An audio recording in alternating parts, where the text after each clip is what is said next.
안녕하시죠. 오늘은 경복궁의 세 번째 얘기인데요. 여기가 교태전의 후원입니다. 교태전은 왕비가 사는 처서, 그러니까 중궁전이라고 그러죠. 그러니까 임금님이 사시는 그 강령전 바로 뒤에 교태전이 있어요. 근데 교태전은 뒤에 후원이 아주 아름답습니다. 그래서 오늘은 이제 후원 쪽으로 여러분들을 모시고 왔는데요. 이 후원은 이 돌로 이렇게 이제 화단을 쌓았지 않습니까? 이 화단을 꽃 화자 청계라는 개자 써서 화계 그렇게 말을 해요. 근데 이 화계는 이것은 교태전의 동산인 셈이에요. 뒷동산. 그러니까 뒷동산이 원래는 없었죠. 없었던 것을 인공적으로 맹길어서 뒷동산을 정리를 했습니다. 이것을 만들 때 이 흙은요, 경회루의 연못이 크죠. 그 경회루 연못에서 준설한 흙을 갖다가 쌌어요. 그런데 이렇게 쌓으면서 이 뒷마당을 이제 높였으니까 마당하고 사이가 이제 얼른 보면 조금 이렇게 우리 이 마당을 걸어 다니는 사람들은 무거워 보이죠. 그런데 실제는요, 임금님이나 왕비가 마당에 내려오실 일이 없거든요. 그러니까 이분들이 다니시는 길이 최소한 여기 마루죠. 그러니까 이 마루 높이가 왕비라든지 임금님이 내려다 보시는 그 바로 눈의 높이예요.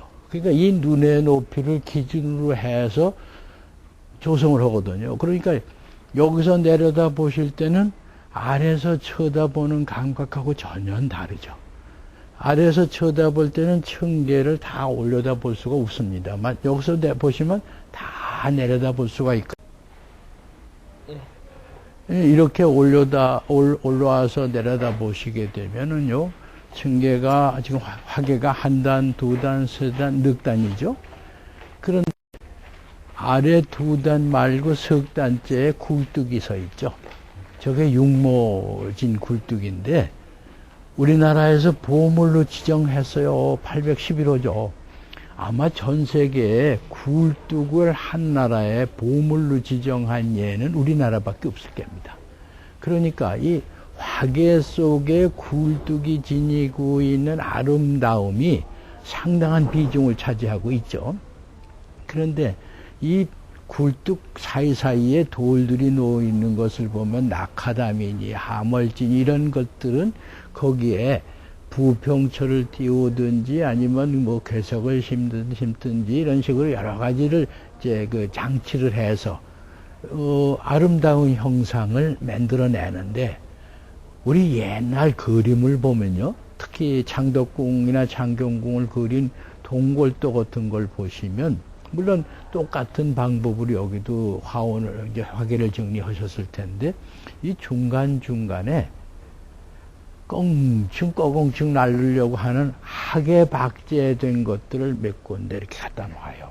그러니까 학이 놀고 있는 기가 막힌 이상세계, 그것을 뒷동산에다가 모양을 냈다, 이렇게 얘기를 할 수가 있죠. 그런데 우리 생각해 보시죠. 박제한 학의 비를 맞는데 노천에 있어도 썩지 않게 하는 기술은 과연 뭐였을까요?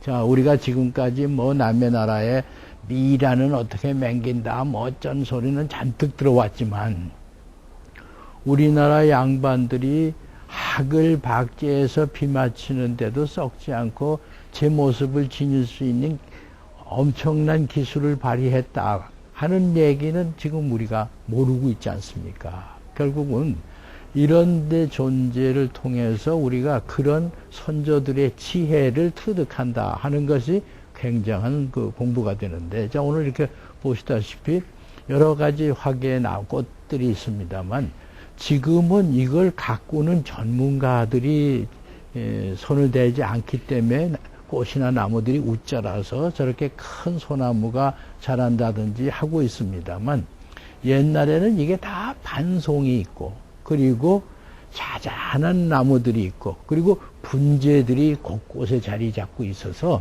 지금같이 이렇게 거친 맛이 없고 완전히 정돈되어 있었죠. 그러니까 그 중에 꺼공충 뛰는 학이 날라들어오는 모습을 하고 있으면 주변이 어우러지면서 아주 모양이 나는 그런 그 조성이었습니다. 그러니까 우리가 후원의 뒷동산이라고 하는 것은 살림집에서도 언제든지 중요한 곳이죠. 한국의 살림집의 뒷동산이라고 하는 것은 여러분 아시다시피 장독대도 있고 그런 곳 아니겠습니까?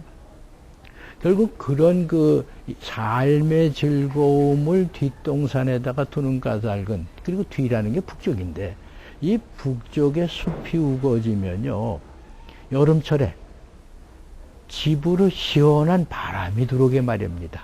그 시원한 바람을 받아들여서 대청해서 여름을 지낼 수 있게, 시원한 여름을 지낼 수 있도록 꾸며대는 과학적인 기반이라고도 할 수가 있어요. 그러니까 뒷동산에 괜히 집을 갖다 산기슭에 갖다 짓는 게 아니라 그런 이치까지를 겸해서 만들었기 때문에, 이 교태전의 경우에는 그런 뒷동산이 마땅치 않으니까 사람의 힘을 가해서 이런 동산을 맹길면서 그런 기반을 조성할 뿐만 아니라 아름다움까지 같이 해서 인격을 함양할 수 있는 사람들이 늘 즐겁게 바라다 볼 수 있도록 그렇게 맹긴 것입니다. 그러니까 우리가 이 후원이라고 하는 것, 이것은 뒷마당이죠. 이것은 대단히 그 인간적인 삶에서 그 인격을 어떻게 도양하느냐, 또 어떻게 자연과 가까워지느냐 하는 관점에서 본다면 아주 중요한 요소다. 이렇게 말씀을 드릴 수 있어요. 자, 이제 여러분들이 여기 가끔 놀러 오시는 분들이 골목을 통해서 들어오시는데, 이 마당을 보시면 넓어요. 그 대신 통과해서 들어오는 곳은 다 좁아요. 그러니까 좁은 골목과 넓은 마당을 조화를 시켜가면서 진입로를 조금씩 변형해 나가면 바라다 보는 눈이 위치에 따라서 다 달라지도록 그렇게 만들거든요. 그러니까 지루하지 않죠. 그 지루하지 않은 감각을 끝까지 견디기 위해서 이런 그 장치를 했다. 이렇게 말씀드릴 수 있습니다. 자, 오늘은 이만큼 하고요. 다음 시간에는 굴뚝에 대해서 말씀을 드리겠습니다. 감사합니다.